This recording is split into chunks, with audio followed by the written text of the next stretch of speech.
What's going on, everybody? Naz Jirachi back again, keeping you up to date on some new Final Fantasy Record Keepers material that launched last night. There's a new Final Fantasy XIII themed event of Lies and Love. It is mostly focused around Vanille, Fang, and Lightning. No cosmetic records. As well, they did add a new 80 and 120 difficulty raid dungeon. It is quite simple, but the takeaway that you're going to want is that it's range damage only. So don't go into that new multiplayer dungeon with any close range physical attacks, because it's not going to really do you any good. As well, all the hype towards the second anniversary is really starting to build now. We're going to have most of that stuff available on the 25th of this month. And there's a lot of still confusion and improper information floating around because we don't know exactly what we're getting when we're getting it. But some of the main items that I'm keeping my eyes on, I don't know about you guys, but I'm looking at Sephiroth's Overflow Soul Break that allows his, I guess, regular attacks to break the damage cap. I'm keeping an eye on the Onion Knight piece of equipment that does very similar properties, as well as Celis's new Burst Soul Break is very amazing. Buffs the team and empowers Holy and some magic and holy burst of commands. So that's kind of what I'm keeping my eye on there. I'm sure there'll be some other good stuff as well, what with the lucky draws that are going to be half priced. But for now, let's stick to the Final Fantasy XIII stuff that just came out. So go ahead and check out this Relic banner here. Your Overstrike is going to be the Bane Scissor Spear. Now that is for Fang. It is a Dragoon based item. Got 169 attack, and your bonus effects are only synergy dependent, so no constant effect. You gotta be in a Final Fantasy XIII dungeon to take advantage of the boost to wind damage. The Soul Break itself is the Soaring Spear. Deal massive jump, wind, and non-elemental damage to one target. Can break the damage cap. Unique to Fang. Now, the only thing that's actually unique about this Soul Break is the jump portion of it. That can be manipulated with certain record materials, but I probably would still stay with something like Battle Forged or something that's going to build your Soul Break gauge more effectively than specifically boosting jump damage. And I say that mostly because if you have other Soul Breaks they can imperil your wind damage that way, and then you can switch to the Overstrike or something like that. So this is just a moderately above average Overstrike. Again, just because of the jump part, most of the rest of it is fairly standard, and the attack is consistent with Tifa's Overstrike from the previous banner. For the Bane Scissor Spear, you're looking at a very low 0.81% chance to pull this relic so far. Those are the numbers that I have. So it's one of the lowest I've seen outside of your daily free draws. Next item is a new Burst Soul Break for Lightning, the Enkindler. It is a 135 attack gunblade, I'm assuming, or sword, basically. No bonus effects, so that's kind of sad. It would be nice if it had a small boost to lightning damage, but I believe her other sword gives that, or the armor, actually. Anyway, the Soul Break is Burst. Focus bolts deal 8 ranged physical lightning and non-elemental attacks to random targets. Temporarily lower their resistance to lightning, and grant haste and burst mode to the user. Physical lightning, non-elemental. It's kind of an average damage dealing burst Soul Break. Your burst abilities are Azure Lightning, deal 4 physical lightning and non-elemental attacks to one target, reduce delay before hitting, and Thunderclap, deal 2 physical lightning and non-elemental attacks to all targets, reduce delay before hitting. So this Burst Soul Break is roughly equivalent to Meteor Shots from Zack, except it is not wind and earth like Zack's is. It is lightning and non-elemental. Other than that, identical to Meteor Shots, and your percent chance to draw this item is about 1.27%. Moving forward, we have the Burst Soul Break Choco Chick Blues Versage here. 120 attack gun, so relatively low in terms of attack power, but he is a support character, so that's to be expected. No bonus effects. Your Burst Soul Break, temporarily raise the attack and magic of all allies a moderate amount, remove the delay from the user's actions for 2 turns, and grant haste and burst mode to the user.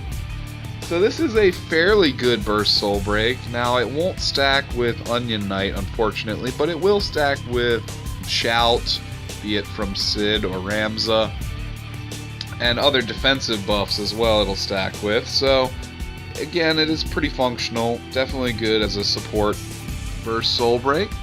Now your Burst Command 1 is Protect Puncture, deal ranged physical damage to one target and temporarily lower its attack and defense a small amount. And Shell Shatter, deal ranged physical damage to one target and temporarily lower its magic and resistance a small amount.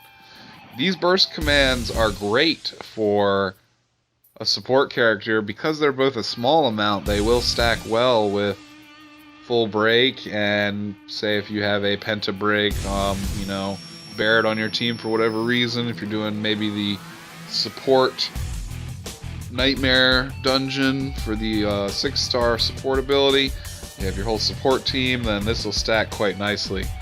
So not a terrible soul break whatsoever.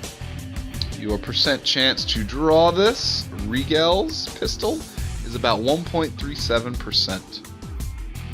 Moving forward, the Burst Soul Break Transcendent Dream for Vanille. This is one of the single best white magic burst soul breaks in the entire game, and that is because it is an instantly restore a large amount of HP to all allies soul break. That is very, very useful in the late game and Torment dungeons where that instant cast really becomes invaluable. Now, attack 55, magic 100, mind 130, so nothing crazy in terms of stats. But again, this item's been around for a while. Transcendent Dream, very well known. Again, instantly restore a large amount of HP to all allies, temporarily raise the user's mind a moderate amount, and haste and burst mode. Your Burst Command 1, Light Eternal, deal 2 white magic holy attacks to one target, and temporarily lower its resistance a moderate amount. That is useful if you are using a holy / magic based team, or if you have, you know, characters like Celis that also are holy based. You know, again, if it's a holy based team or a magic based team, that burst command will help you out pretty well. And then Breath of Vitality, restore a small amount of HP to all allies, can help you in a bind, but your main heal is going to come from the soul break itself. That's where the bread and butter is on this item. You do want to get this item from your draw, and your chances of getting it are about 1.20%. Really, it's Transcendent Dream and Y'shtola are your two best healers in the game for sure. Moving forward, got Fang's Arm Guards. I actually have this item. The stats on it are pretty good for offensive characters, as well as for Cloud and Zack. It has the constant bonus effect of adding a small boost to wind damage. So honestly, for Zack, Celis, Orlando, or any Spellblades, these can be good pieces of armor. Attack 26, Magic 18, Defense 94, Resistance 90, and Mind 19. So stats all over the place. Soul Break Aerial Loop, deal 8 physical wind and non-elemental attacks to one target, and temporarily infuse the user with the power of wind. This would be a great Super Soul Break to use to lead you into using Fang's Overstrike if you have both.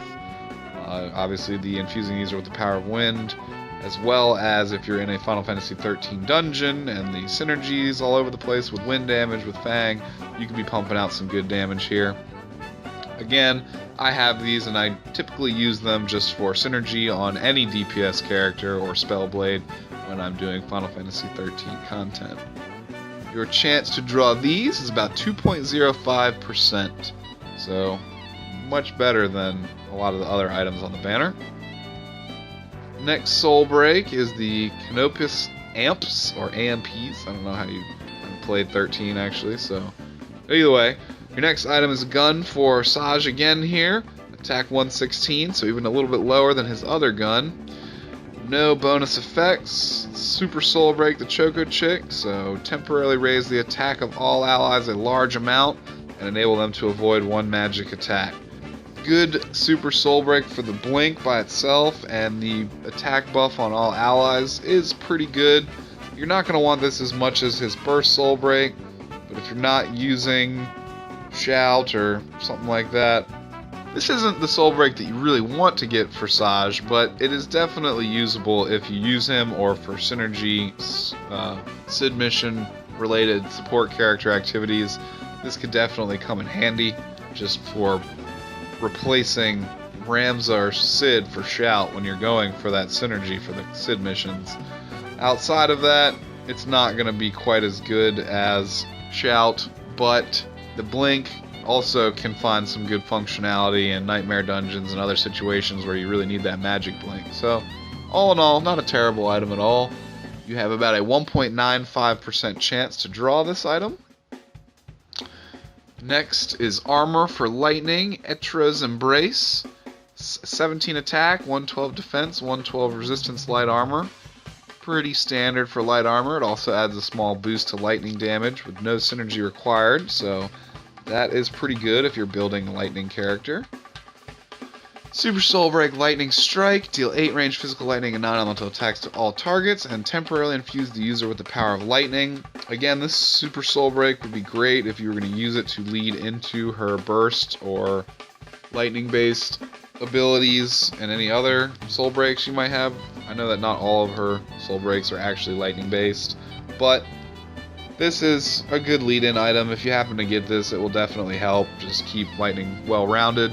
I don't really use lightning, and I don't have any characters that use lightning damage, really, so I don't really want this item, but it could become in handy, you know, for building lightning down in the future here. Got about 1.89% chance to pull that armor. And we got another staff for Fang here. 128 attack, so much lower than her 6-star Overstrike staff. No bonus effects at all. Super Soul Break High Wind. Deal 6 fire and wind jump attacks to one target and temporarily lower its attack and magic a large amount. That can be semi-useful in certain situations, but because it's only one target, you're really kind of restricted to using it against single high-level boss fights. Again, it'll be good for the Sid missions, I can assume, but you really want her Overstrike instead of this. Her Overstrike and her Arm Guards would be a much better combination than getting this item, but again, it does have some functionality to it. Now for this item as well, you have about a 2.02% chance to pull it from your draws. Next item is just down to the unique soul breaks. Flame Burge for lightning, no bonus effects, 128 attack. Smite, deal 3 physical attacks to one target and remove the delay from the user's actions for 2 turns. Just a unique soul break, not much to be said. Best part about it is the delay removal, but again, that's really nothing too noteworthy. A 2.28% chance to draw this Flame Burge in your draws. Now, that's all the items for this banner, and I am kind of torn because on the next banner, Banner 2, we'll have Vanille's Ultra Soul Break. So Vanille's USB on the next banner is going to be Protect Gashelga, Party HP Stock, and Party Status Blink. So that's a fairly good item. It'll definitely free up ability slots, it gives you the Blink, and you get HP Stock. So I'm kind of torn on drawing on this banner or the second banner. My Final Fantasy XIII synergy is also terrible. I do not have a single 13 character leveled, and I just started on Vanille. She's about level 50, I think. So what to do here? Well, let's definitely start with the 100 gem draw. We're going to do that regardless. Hopefully we get an amazing 5-star item from this. But of course we did not. So really the only item that I want out of this entire banner is Transcendent Dream of Vanille's Burst Soul Break. That's really it. Now, it's typically a very bad idea to draw on a banner for just one item, because the mathematical odds of you getting that one item are astronomically low. And really, Banner 2 has repeat items and some other new goodies as well. It's going to have the Metamorphosis Clause for Sid Reigns. It's going to have some items for Snow. Don't really know what to do here. So we just said screw it, went ahead and did it. 11 draw. Hopefully we get something good. If not, it's not too severe. So we didn't get the overstrike. That may be a good thing, because I didn't really want it anyway.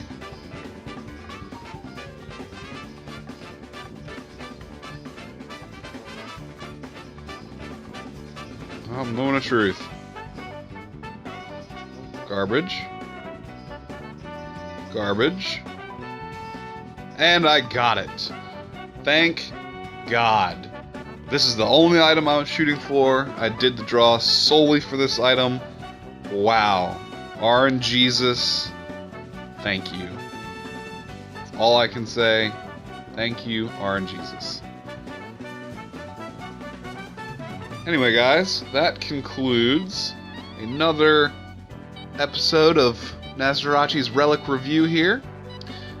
If you guys enjoyed this video, feel free to comment, like, and subscribe. Give me a thumbs up if you really feel like it. It definitely helps me out. No worries, though, if you don't like this content or if this game isn't for you. I will definitely be putting out some material for Mass Effect as well. That game has really piqued my interest. Other than that, I hope you all have great luck on your draws. I hope you guys have a great afternoon. And as always, I will catch you next time. Have a good one.